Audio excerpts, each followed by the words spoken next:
Hello, how are you today? Today we're doing Model 3. It's about communication. This is on Fundamental of Caregiving, third edition, page 29. So we all know communication, and so it's not a hard topic to talk about.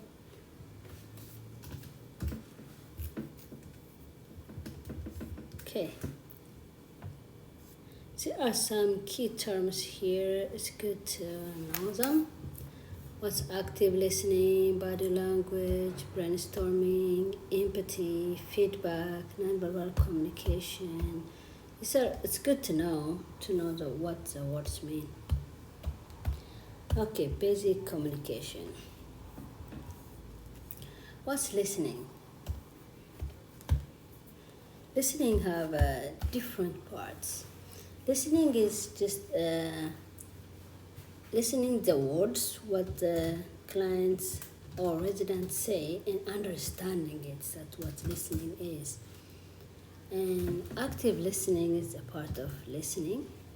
Active listening is a way of communicating that focuses on the message and feelings of the other person.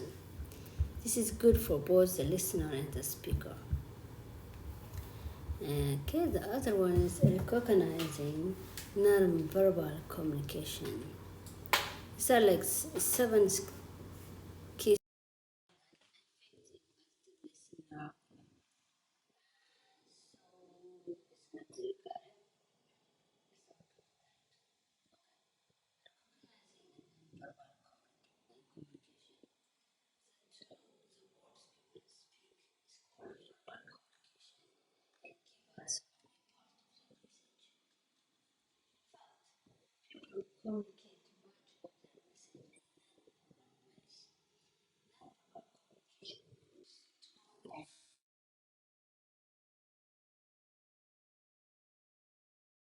Body movement and nonverbal vocalization such as groans and sighs. Those are nonverbal communication.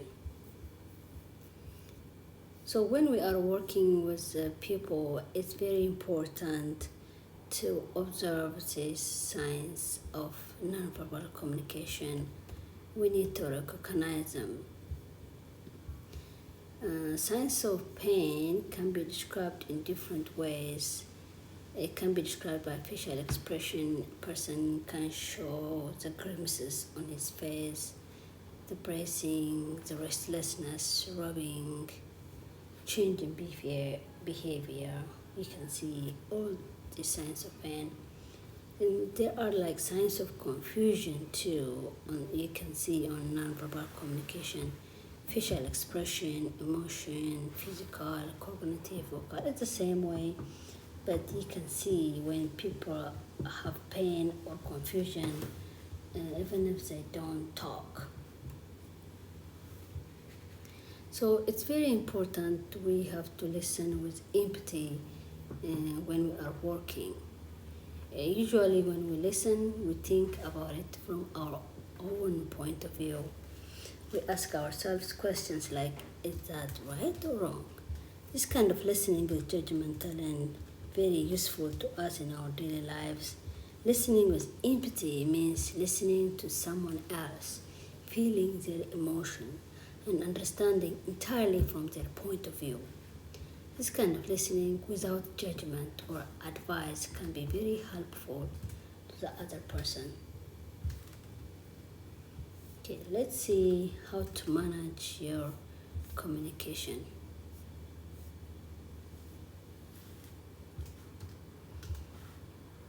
In addition to good listening skills, effective communication also requires that you are mindful about how you express yourself. In fact, many of the messages you send to others are through your body language or tone of voice. This can be the source of communication problem at work or at home. So we need to use effective use of body language while we are caregiving. Body language communicates your emotion and inner meaning behind your words. And make sure your body language communicates respect and engage in a client.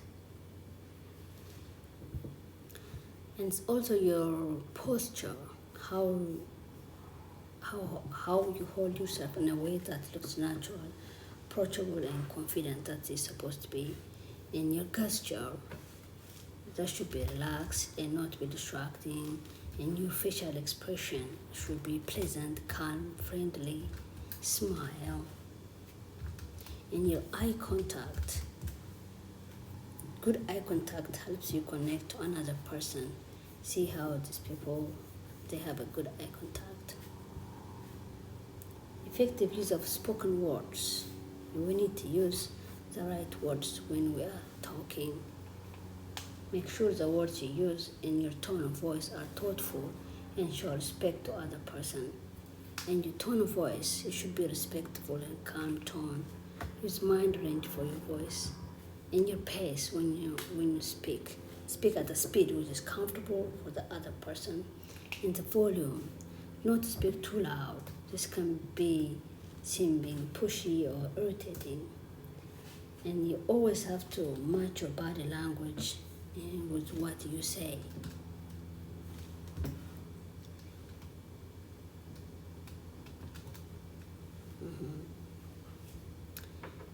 Communicating in ways that work best for the client is good all the time. As you get to know the people who you support, you will learn what's important to them and how they like to communicate. If you communicate in a way that they prefer, it will be easier for them to understand you. This will help you avoid miscommunication and confusion and create a good relationship. And you always try again if it doesn't work. There are some barriers of effective communication. There are environmental barriers, like noisy environment, if the TV is loud, phone is ringing, this kind of things. And sometimes communicating through mask is very hard to listen to each other. And sometimes the way we communicate, the conversational bad habits are the problems. Like imposing your point of view, like judging. This would not have happened if you were not name calling, ordering, threatening, use of offensive language. These are not good. Advising is not advisable, or avoiding. These are not good. Okay, so now we know how to communicate. How do we navigate challenging communication? Dealing with challenging behaviors. Challenging behaviors in others can make your life miserable if you let them. Since you cannot change the other person, learn to focus on changing the way you respond. Practice these steps when you face with challenging behaviors. You stop and yourself from reacting with negativity and get calm and balanced and make a conscious choice of how you want to respond. This is how you answer dealing challenging behavior. Stop, calm and balance, and respond.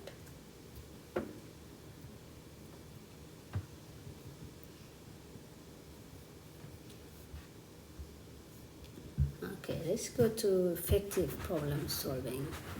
How do we effectively solve the problem? When we said first, we need to understand the problem, and then we need to brainstorm it,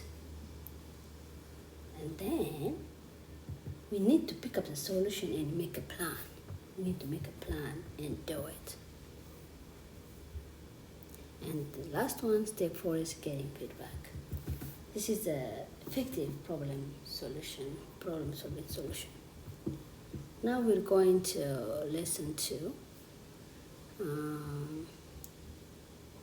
Before we go to lesson 2, let's just summarize this one more time.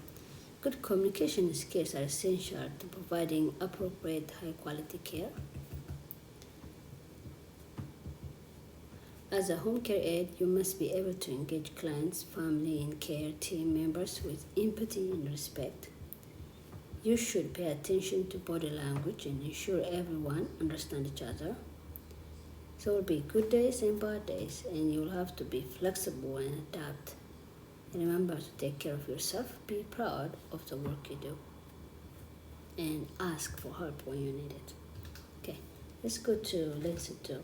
How do we overcome challenging behaviors? There are some vocabularies you guys need to know over here. Okay, there might be some people with a hearing loss impairment. So we need to observe these people. If we see somebody has a hearing problem, we need to report it. Then we will always be aware what are the possible signs of hearing loss or a change in condition from baseline. When somebody changes from, if it doesn't hear you, what can cause it? So problem solving hearing loss or impairment, we try to problem solve it. What can bring that hearing loss for that person? And we need to assist client with hearing loss as much as possible, and we need to communicate with the client who has a difficulty hearing what happened, and we need to try to get more information about hearing assist technology if that person needs it.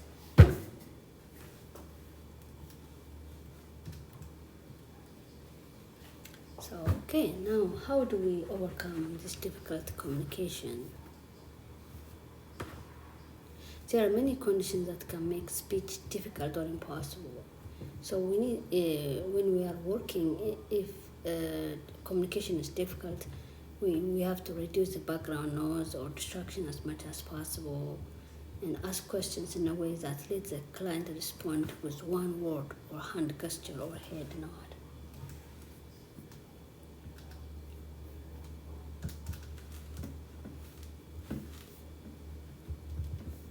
Okay, this is difficulty with speaking. If somebody has a difficulty speaking, we need to reduce the amount of answers that people give you back.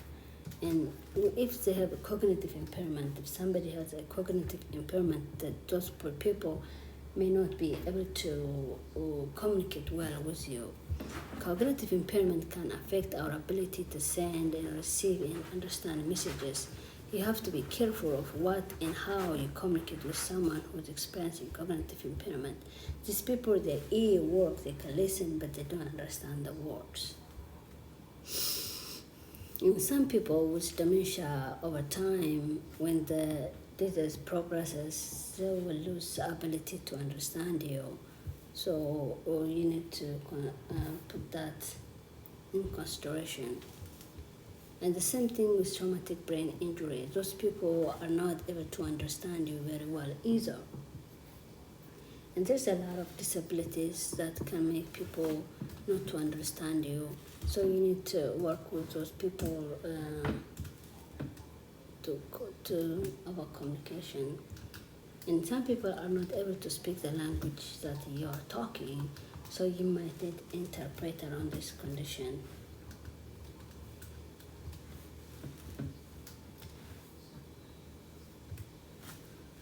In summary, impairment to hearing and other body functions can make verbal and nonverbal communication more difficult. As a caregiver, it's your responsibility to know and follow the documentary policy in your setting.